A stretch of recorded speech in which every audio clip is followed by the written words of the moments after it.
With the new documentary coming out in a few days about the Delphi case, I am guessing there'll be some renewed interest in the case against Richard Allen. And I hope with that renewed interest, people won't jump to conclusions without looking further into this case.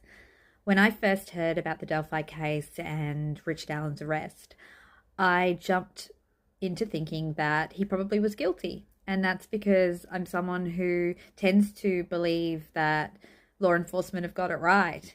And subsequently, him being found guilty and sentenced to 130 years in jail would make most of us automatically assume that he probably is guilty. But spoiler alert, he's not. I fell for the idea that everything that happens within law enforcement and the legal system is most likely correct. I fell for the narrative that was shared widely about the case, but I'm really glad that I looked a bit deeper and a bit further, because as I did, I recognized that this isn't a case where you can trust that the right things were done. This isn't a case that has an obvious perpetrator. And this isn't the case that Rick Allen is the perpetrator. I really, really implore everybody who looks into this case to really do it with an open mind, really look at that evidence, listen to various voices.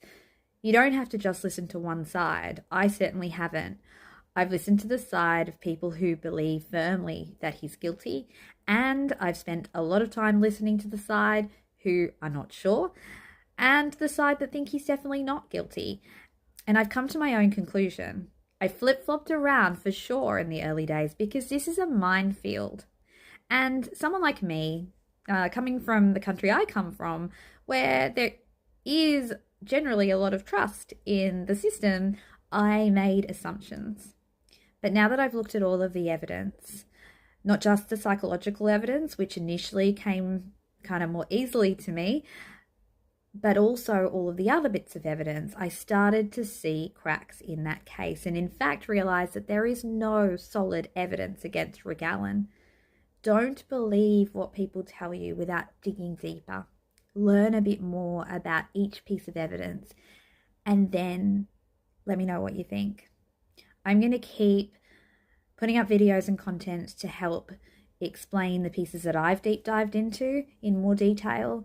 And I'm always open to other people's opinions too. So let's keep at it, guys.